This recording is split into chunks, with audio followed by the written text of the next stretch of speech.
Welcome to the Safety and Risk Success podcast with me, Christian Harris. Today, in another Sliptember-themed episode, I'm joined by Thom Disch, entrepreneur, author, and long-time advocate for preventing slips, trips, and falls. Thom's book, Stop the Slip, shines a spotlight on one of the most overlooked risks we all face, both at home and at work. In this conversation, we explore why falls are more serious and far more common than many people realize, the psychology behind why we underestimate the risk, and the practical steps businesses and individuals can take to prevent these incidents. Thom also shares insights from his entrepreneurial journey, his work with products like Handy Treads, and even a children's book designed to teach safety awareness from an early age. If you care about keeping people safe, saving costs, and building a stronger safety culture, this is an episode you won't want to miss. Cheers. Welcome to the Safety and Risk Success podcast with Christian Harris. We believe that proactive safety and risk management powers business performance. Each week, we explore this theme, sharing guests, stories, insights, trends, hints, and tips. You can find us on all the major podcasting platforms, and video versions are available on YouTube. But for now, let's join the conversation with Christian. Thanks for joining me today, Thom, on this Sliptember-themed episode of the podcast. Thank you, Kristen. I'm glad to be here.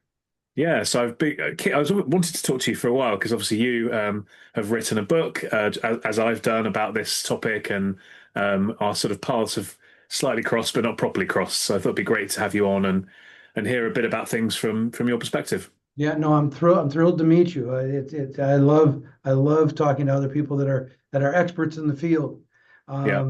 This is such an interesting and overlooked topic. Here in the States, and I'm sure over in England, it's one of the things. Do you guys say England or Great Britain? What do you? Once again, coming from Britain, we'd probably say, yeah, you're Great Britain, yeah. Okay. The other nations in Great Britain don't really like it if you just say England because they feel a bit underappreciated. So we don't want that to happen. North America. America, because if we say, "Oh, we're America," no, you're just, Canada's part of North America. It's like, "Oh, wait, no, you forgot us." Well, we won't have any diplomatic incidents today. That's the plan anyway. So we'll try and keep it all PC as much as we can. So I thought I'd start, Thom, with your background, because obviously you've got quite an interesting entrepreneurial, serial entrepreneur background. What was it that kind of drew you into this mysterious world of slips, trips, and falls? Well, our original start was in the handicap accessibility market. And as we got into that market, one of the things that you're dealing with is wheelchairs on a slant. We build ramps for wheelchairs, and that slant issue is a chronic problem for especially people trying to push an extra weight or do things like that. So all of our handicap accessibility products had to be designed with slips in mind. And as we got into it, we realized, this isn't just a disability issue. We found people that just in the normal course of business were using ramps for other things and were having a horrendous problem. And then we started looking at stairs and realized that, wow, the issue was a chronic one. Did a little bit of research, and over here in the States, we realized that it's the number one reason people go to the emergency room every year as a consequence of fall injuries. In fact, in the States, excluding the pandemic, which nobody really understands that yet, but we found that falls were caused about 14% of all deaths in the USA. Huge problem, and yet you never hear anybody talk about it. No. More people died from falls than they do from gunshot wounds over here. And of course, I know there's a different environment regarding gunshot injuries here versus Britain, but they spend all day long talking about gun violence and gun control, and yet nobody's talking about something that is a more severe consequence of injury and death in all reality. Mm-hmm. And that just surprised me. And I guess it's just not as you can't get as many people geared up to talk about things like that. So you can't get as many people excited about something as humdrum as slip and fall injuries. But I found that every time I start to talk to somebody about it, everybody knows somebody that had a serious consequence of a fall injury, hospitalization. Many of my friends have people that were in their life that died as a consequence of a fall injury. Mm-hmm. And you start to go and say, well, wait a minute, how does that happen? And that's what got us. That's what prompted me to write the book, right? Sort of like, well, why do we fall? There's a psychological issue regarding why we fall, where we fall, what are the economic consequences of falling, and then ultimately, how do you prevent it? And that's kind of been the mission that we've put together. And it really is an educational program, much like what you're doing here, where you're really driving the message of, gosh, just being aware of the problem is going to make you safer. You're going to be less likely to fall if you're thinking about it. Yeah, spot on. Yeah, fully agree with that. Yeah, I suppose this podcast episode is a bit like a group therapy session for slip and fall book authors. So, and there aren't many of us, are there? So I suppose it's quite a unique club to be in. Talk us a bit about the book. What's it called? Obviously, I know what it's called. What's it called? Sure. When did you write it? And how's that gone? Sure. The book is called Stop the Slip, and it really breaks into the four parts we just started talking about. Why do we fall? And there are some interesting psychological and environmental and training issues that cause us to fall. You go back to your, when you first start out, right? You go back your first steps. What happens? You slip, you fall. As you're taking your first steps, you always fall. Everybody always falls. And the first thing we're taught is you get up. No big deal. I mean, when you're little, you're 12 inches off the ground. You're not going to get hurt. You're also, in an environment where your body is almost rubbery. So yes, more supple. I like to tell people that when you're young and you fall, you bounce. When you're old and you fall, you break. You break. And that ends up meaning that we need to change the way in which we think. The old adage of, gosh, just fall, get back up. Well, the thought process needs to change from, not when I fall, you just get back up. It's like, how do I prevent that fall? And what was the underlying image behind that?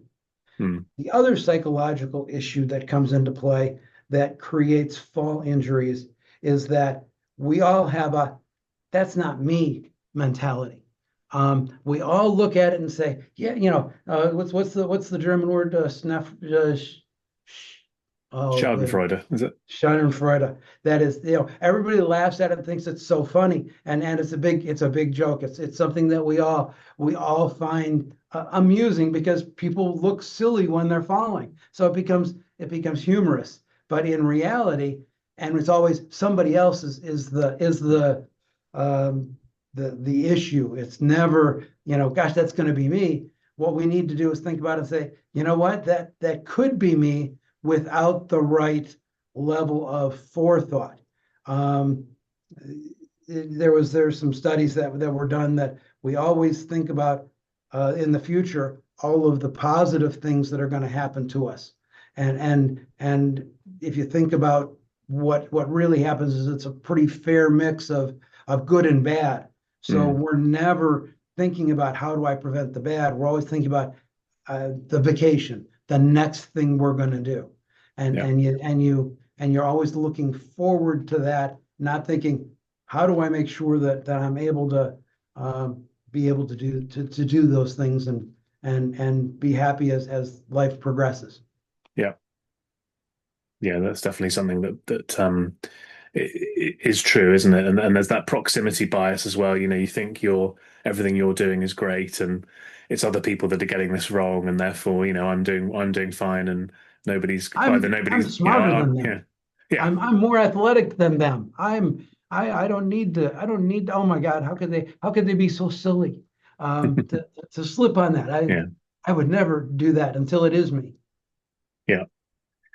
And in terms of like, you know, you're a business person, right? How would you sort of go about, or how have you found the best way of encouraging a CEO or a CFO to think about this problem where maybe they overlook it or underappreciate it, but you know, they need to invest Mhm. something to get some solutions in place.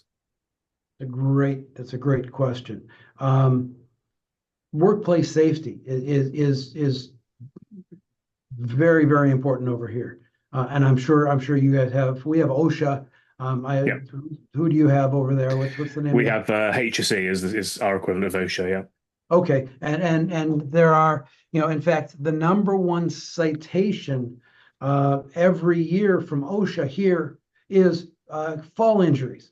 Hmm. So, and some of that is falling off of a roof, which, okay, that's a whole different Yeah. dilemma, but the citation of fall injuries and falling on a flat surface, things like that, where they haven't prepared or thought about how do you prevent that.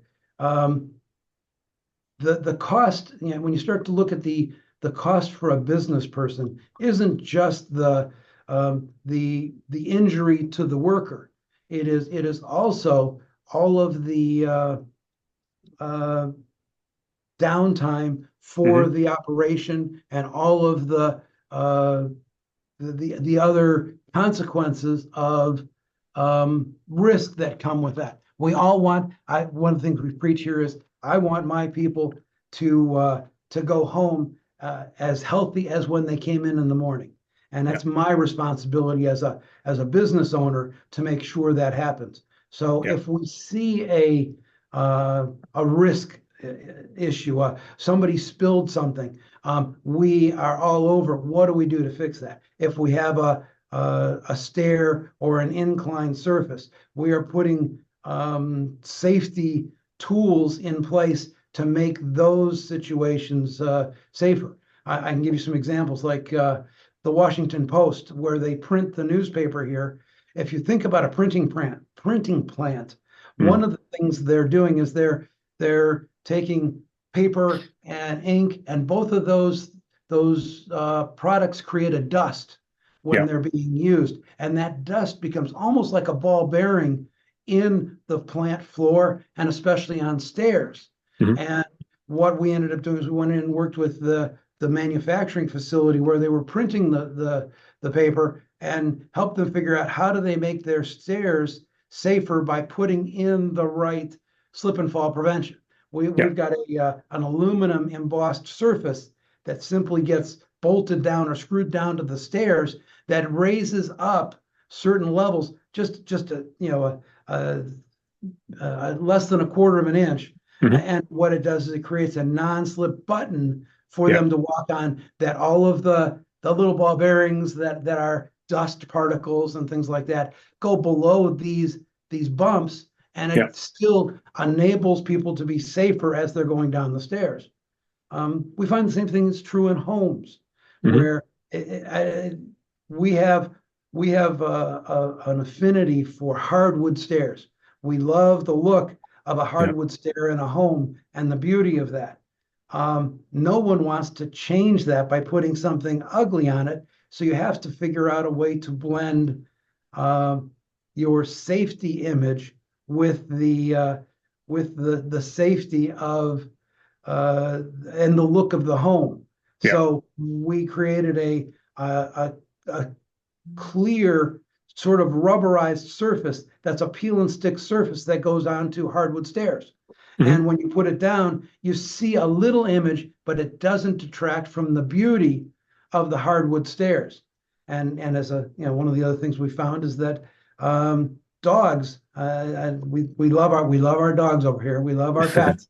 But as the dogs get older, they have a harder time going up hardwood stairs because they've got nothing for their claws or their paws to grip onto. Yeah. This rubberized surface, which doesn't, it's not invisible, but it is much less visible than that black sandpaper tape. Keeps the beauty of the stair, along with the way for the dogs and other pets to go up and down stairs. Hmm. Nice, nice. I mean, one of the things that I see again and again is that there are, there's a variety of reasons why somebody might suffer from a slip and a fall, right? But a big chunk of that is, as you've kind of identified there, the built environment and particularly the floor. Um, what's your experience on that in terms of the perception of, let's say a business or an organization? Do they understand that, or do they kind of feel like it's more about the person and the human factors and the culture? And what's your experience of that? It depends on the business owner and what their commitment to safety is. There are some organizations, I'm trying to think, they have such a commitment to safety that they require you to have a hand on a handrail when you're Yeah. going up and down stairs. And I've seen people that have been written up. I haven't seen anybody fired, but I've seen them be written up when they went down a stairway without a hand on a handrail. Hmm. And when you think about it, that one extra point of contact goes a long way to making you safe. So a lot of people, because they want to save time, the business owner wants to promote efficiency and productivity. So someone's going down the stairs, and rather than figuring out a safe way to take a box down the stairs, it's big enough that you got both hands and you're Yeah. carrying this box. And now you've got nothing. That two things happen. One, you can't see the stair you're stepping on. Hmm. And two, you've got no extra point of control. So the really diligent, safety-minded business owners don't let people do that. They Yeah. find a different way to move boxes up and Hmm. down stairs so that you don't have to do that. And it becomes a point of, that is part of their culture. And Yeah. and and it really does get ingrained in the culture. They have ongoing conversations. Hmm. I think the workplace that probably does the best job of thinking about this are hospitals. Yeah.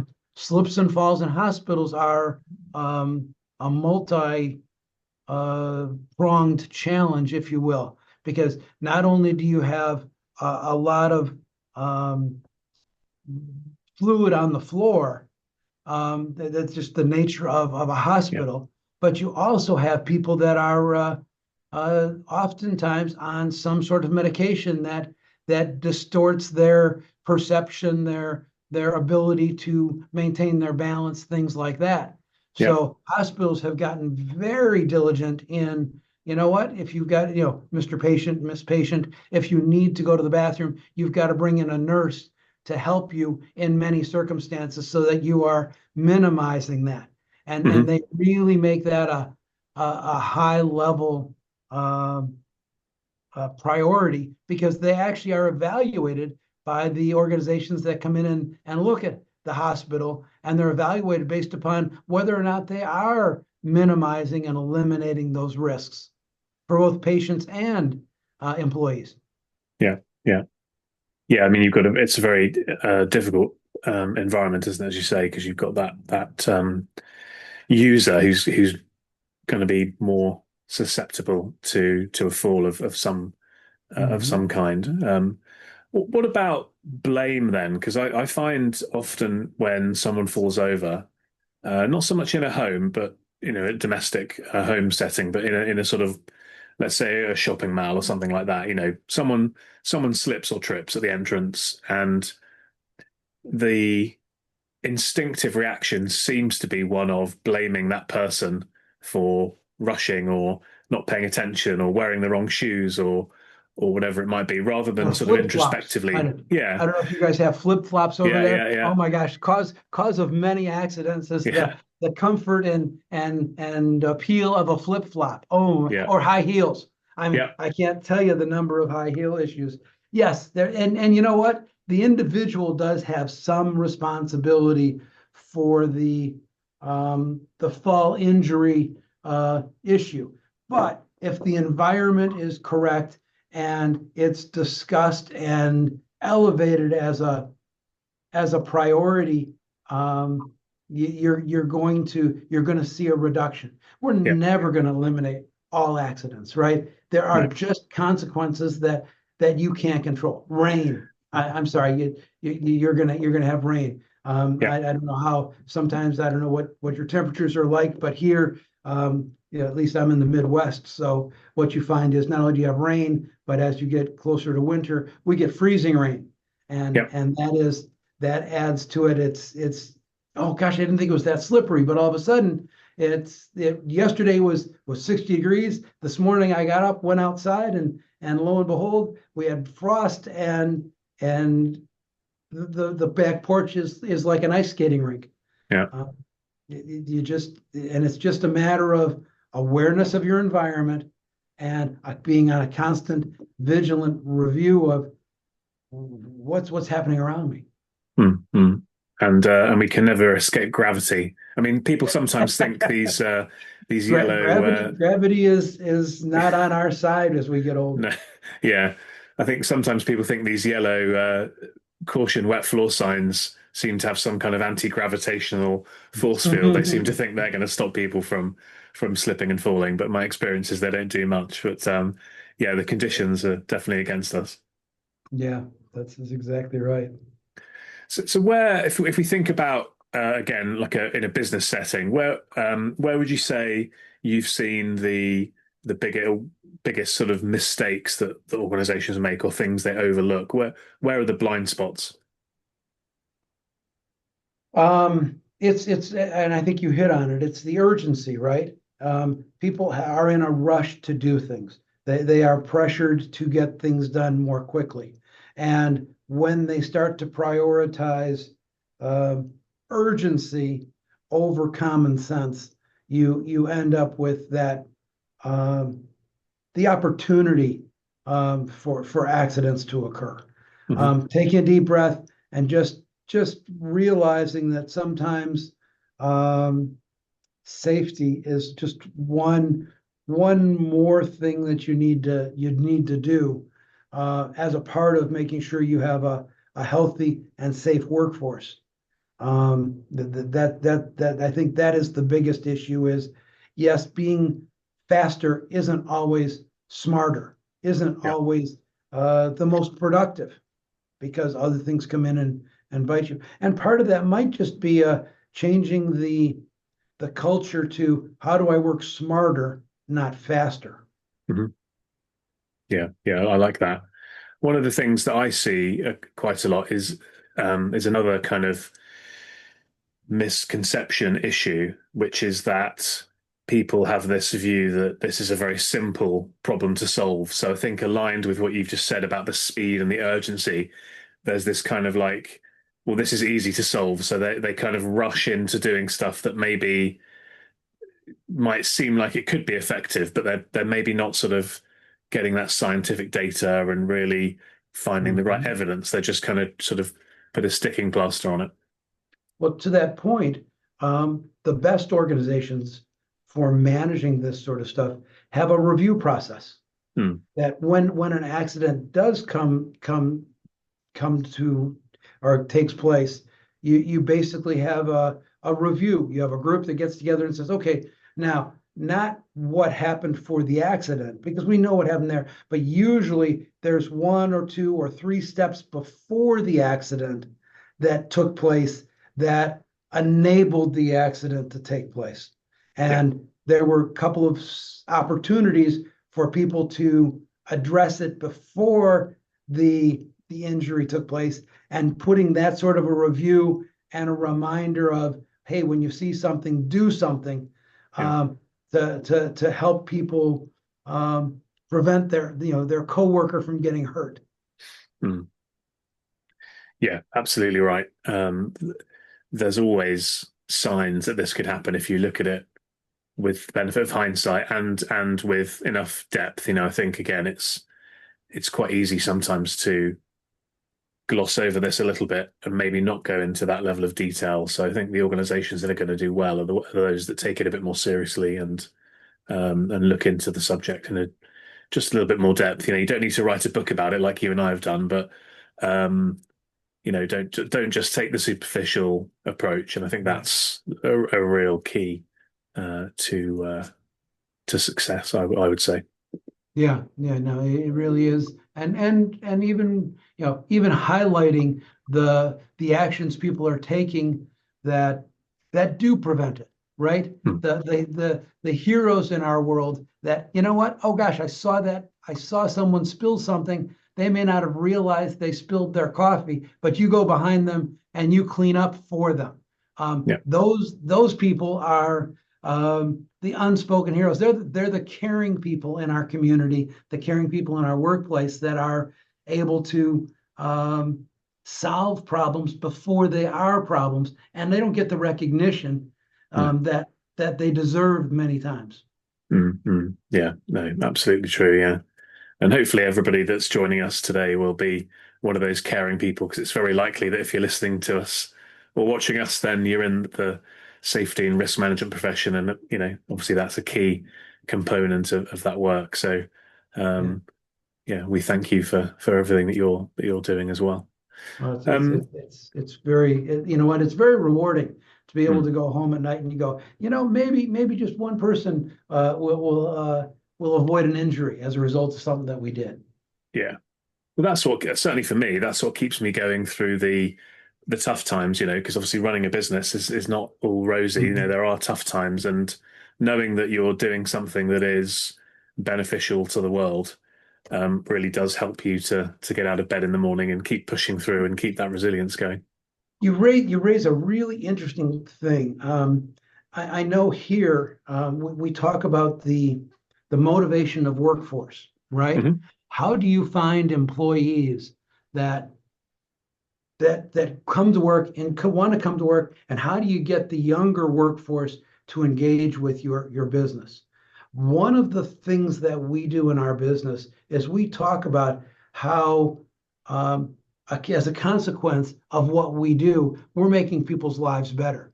You're Yeah, not coming to work every day just to collect a paycheck. no. You're coming to work every day and you're making people's lives better. Mm, That is a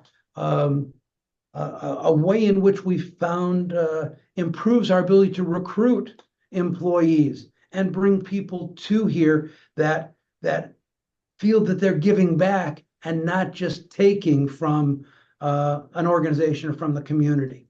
And yeah, and that level of community enrichment, for lack of a better word, really helps us recruit and retain people at our organization. And I think that's something that other organizations can learn from. That you yeah. are, a part of your culture is to make people's lives better, help Mm, people live a safer life. yeah. And you can be a part of that. Mm. Yeah, two things I'd say on that point. The first one is I talk a lot about my kind of big, hairy, audacious goal is to try and have an impact of 500,000 fewer people suffering from a slip and fall a year, right? That's kind of where Mm. I think we should be aiming.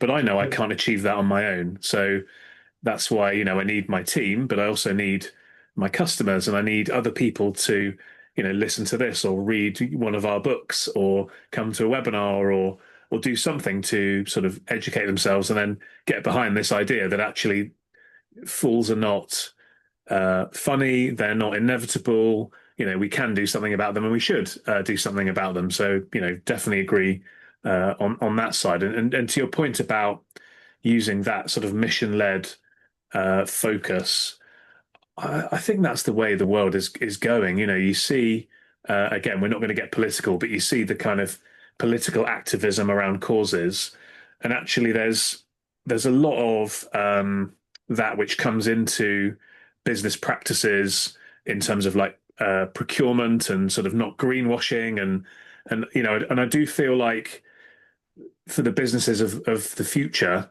you're going to have to walk the walk on safety because if you don't, I think you're going to lose staff, you're going to lose customers, and you're going to be out of business. I think to do good business in the future, you're going to have to be good at safety. Mm-hmm. it needs to be a part of the culture. Yeah. It just needs to be a part of the culture. Mm. Yeah. Yeah, no, I like that. And I mean, you go back and you say, well, who could disagree with this as a mission, right? How do I make everybody that came to work today go home just as healthy as when they came? Mm. It's a wonderful mission. Yeah. Yeah. Definitely is. One thing I was keen to talk to you about was your other book that you co-authored, Oh, the kids book. Tell us a bit about that. What's it called? What's it about? And what made you sure. do that? The book is called "Don't Fall, Franny," and what it does is it really starts to get the um, children have the same issues that we do as adults, only they're much less aware of, oh, you know what, I can go do that and it will not, I'm invulnerable, right?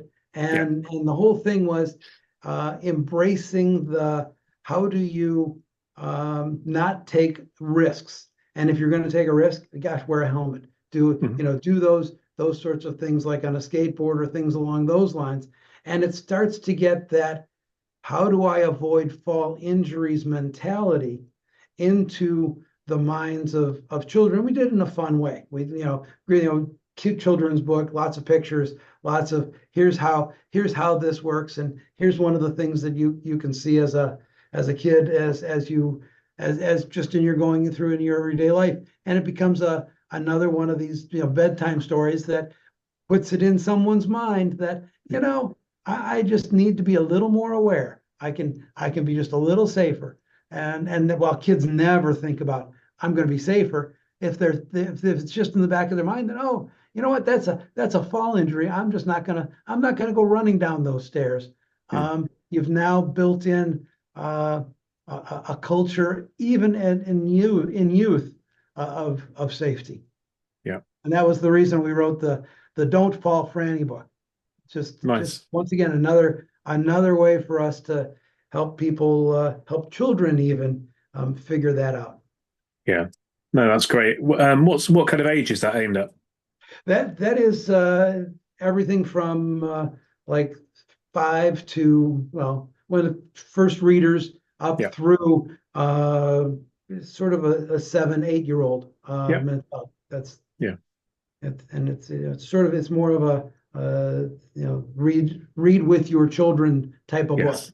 Yeah. Nice. No, I think that's a really good idea.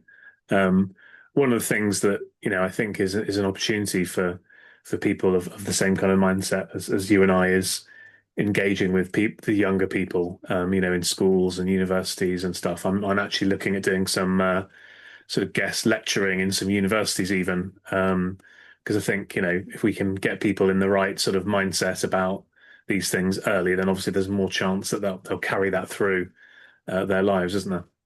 Yeah, it is. In fact, there's some interesting studies about college students and falls, and you start to think, oh well, a lot of times when college kids are falling, it's probably a consequence of too much partying. Yeah. And what one of the studies went back and tracked the uh, the kids, and they had them record every day how many, did you fall today? What was Yeah. and if they went through and they recorded calls every day, they were given a notice. What did you fall? They found that, interestingly enough, that the people that were recording it every day saw a tremendous bump in the number of falls and fall injuries that were reported. Hmm. Because most of the time when college kids fall, they may sprain an ankle, twist, damage a knee, something like that, but they go, I'll be fine. Yeah. And it never gets reported. But what you realize is that the number of actual falls that are taking place are much, much higher than we're reporting, because so many times those falls don't result in an injury Yeah. until they do. And Yeah. then and once again, it's that learning process, right? Oh, well, it's I'm falling, not a problem, not a problem. I don't need to pay attention to this because I've fallen a dozen times this month and no consequence until you fall and there is a consequence. And we all Yeah. know that that's kind of luck of the draw, right? Yeah. Did you fall and land on something? Did you fall funny? Did you twist something when you fell? The number of falls that we all that we all engage in, I guess is probably the best way to say it, is much, much higher than anyone realizes. Yeah. And we need to make people more aware of how they are accepting of that unintended issue and accepting it without addressing it, saying, gosh, I knew those steps on my front porch were slippery, and I've slipped on them a dozen times. But I'm more athletic than that. I don't need to worry about that because I'm able to recover until you can't, and you just have that one time, and then you fall and you end up hitting the edge of the stair the wrong way, and you do some serious damage. But you've fallen on that spot. And I bet most people, when they fall, they go back and look and said, yeah, boy, I slipped on that a dozen times and it wasn't a problem. Yeah. So when you have that sort of issue occurring, deal with it then. Think about it and say, it was a slip, wasn't a problem. Let's figure out, how do I stop that slip from being a slip and ultimately leading to a more severe injury next month, when I may not be thinking about it. I may be thinking about the kids. I'm paying attention to the kids, so I don't pay. And all of a sudden, boom, you have a more serious consequence. Yeah, it's a bit like the Hunger Games, isn't it? May the odds forever be in your favor, but if you don't do something, then eventually the odds are going to catch up with you. You're exactly right. It's the odds. It's exactly right. The law of percentages. And I haven't seen a study, but I bet if you took a survey of all the people that had serious fall injuries, I bet they had slipped or had a fall in that very same spot at least once and probably multiple times before that. That there's a warning sign. The gods are telling you, hey, pay attention. Something's gonna happen here. Something's gonna happen here. Yeah. So one of the ways that I've seen awareness raise on that kind of near miss and reporting is through technology. And you're obviously entrepreneurial and you've come up with products and stuff. How do you see technology maybe over the next 10 years or so potentially changing, either for good or for bad, the slip and fall problem? I'm only laughing because the number of injuries from people that are distracted by their phones it has grown tremendously, right? Oh yeah, I'm walking down the street. I am not paying attention because I am either reading that all-important text or I'm seeing that video of someone else slipping and falling and not watching where I'm going. That distracted walking, for lack of a better word, absolutely has increased the number of fall injuries that we see. That is the downside of technology. Yeah. On the positive side, I've seen some really, really interesting tools that come in that allow you to test different environments and test your own reactions. So I've seen this tool where they can put a harness on you and they put you in an intentionally slippery environment and have you walk, and so that when you walk, you slip, you start to fall. Well, we never get to practice how we react when we slip. So it's almost every time you do it, it's a new experience.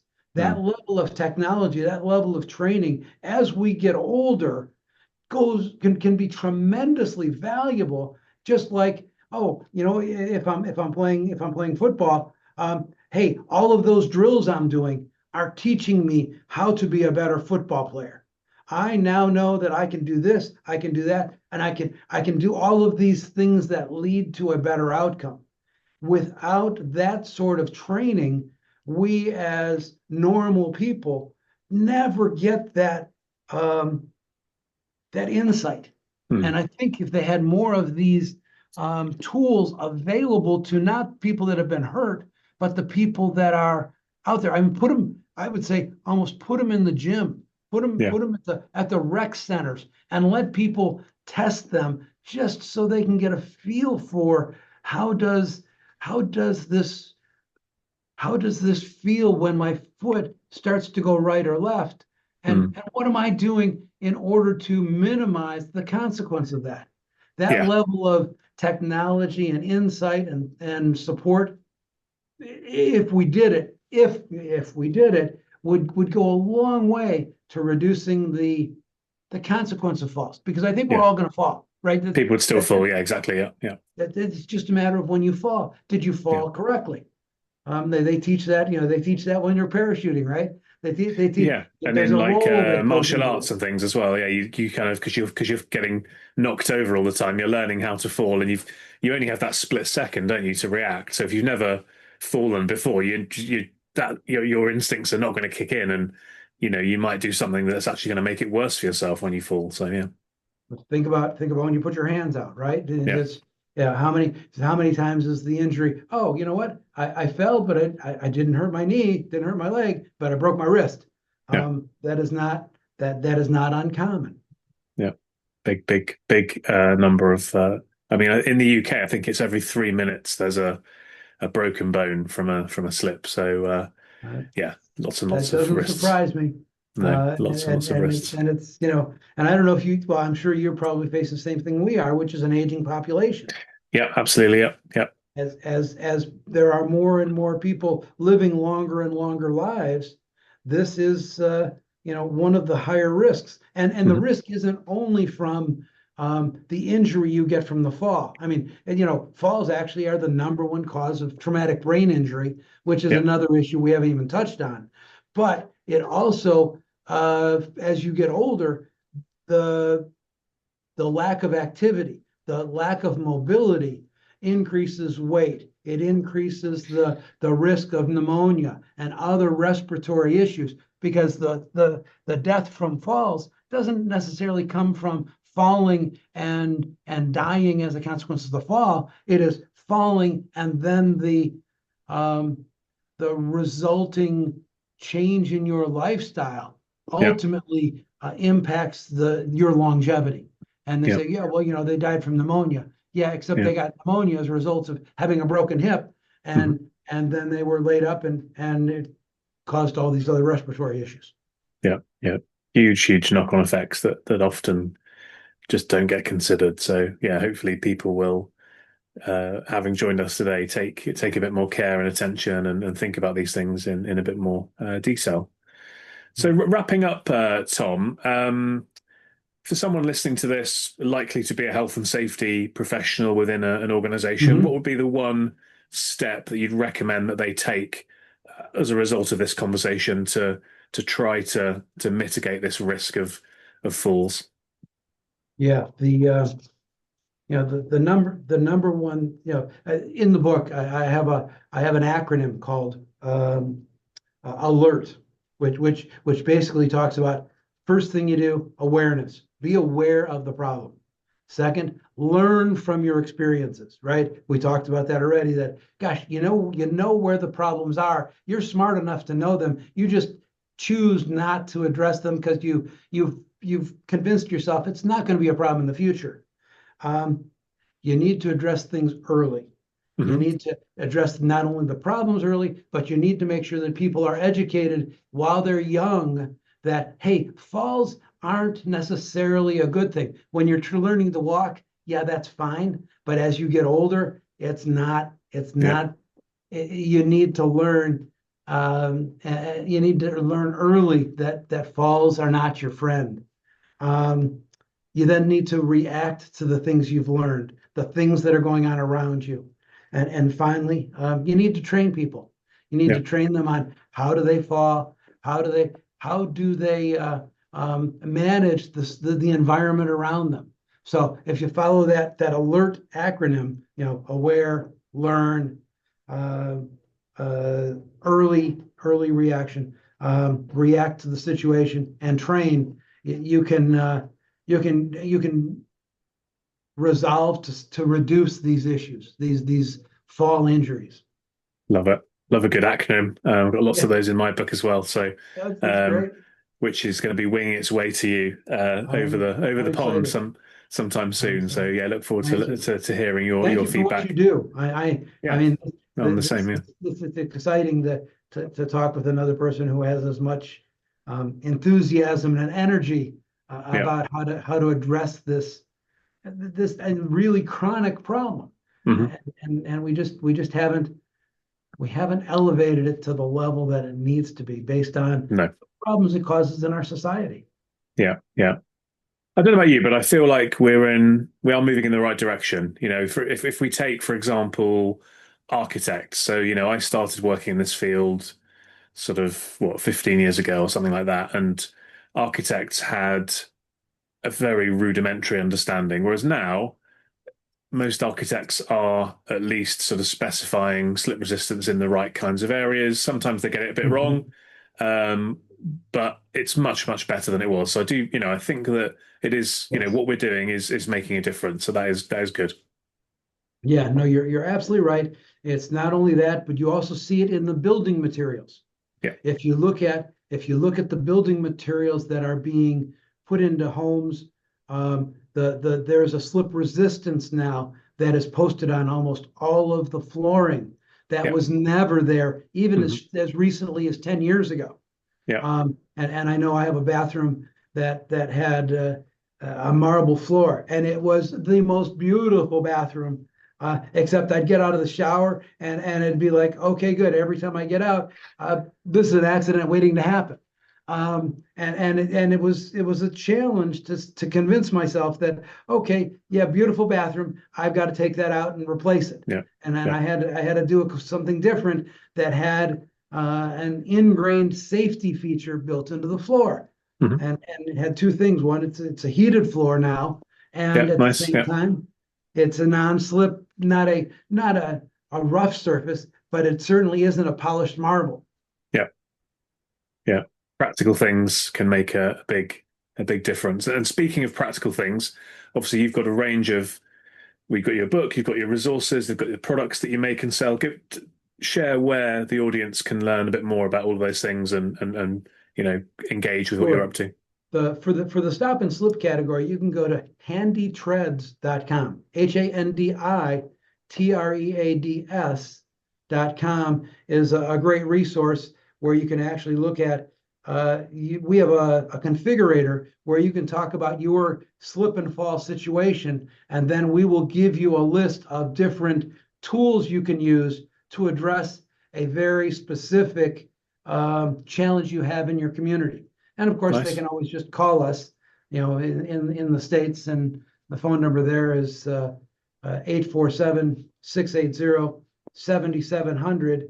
And we've got people around, during our normal business hours, which is Yep. 7 a.m. to 7 p.m. Central Time in the States. But they can call and we will talk through with them any issue they might have. Even if we don't sell a product that solves their problem, we'll talk about what the dynamics are that might help them make that safer. Yeah. Perfect. And where can people find the book? Is it on Amazon? It is on Amazon. It's called Stop the Slip, and it talks. The book is a nice mix of stories of actual real life world incidents that we've come across, and then the statistical side of things. I'm a quant guy by nature, so Yeah. I talk about, oh, did you know 14% of all deaths in America are caused by fall injuries. Eye-opening stuff that when you start to realize, wow, that is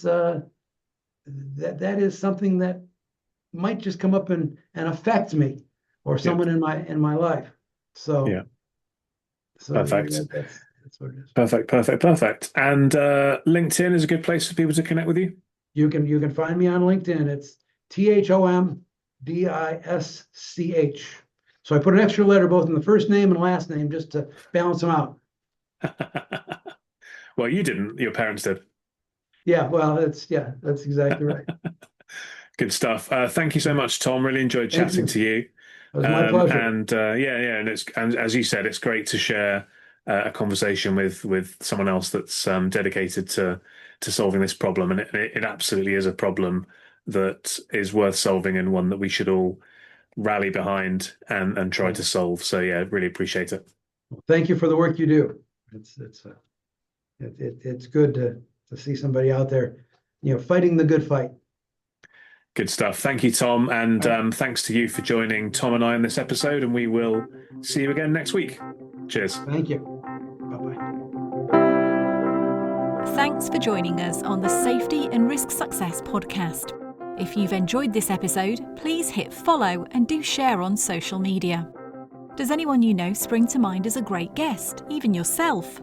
If so, please contact us on podcast@slipsafety.co.uk. See you next week for another episode.